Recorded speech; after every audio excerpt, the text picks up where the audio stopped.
Hello, welcome back to my YouTube channel. In today's video, I'm going to guide you on how to delete character AI account. If you're finding it difficult or you don't know how to delete your character AI account, in today's video, I'm going to guide you on how you can actually delete that. It's your first time if you're coming across this channel, please just subscribe to this channel.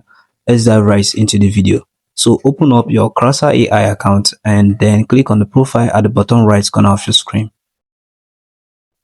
On your profile here, you need to click on the settings. You can see that here. Click on the settings.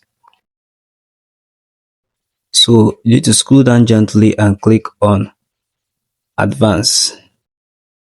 Where is it?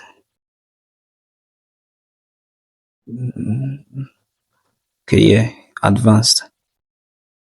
So here you can see delete account.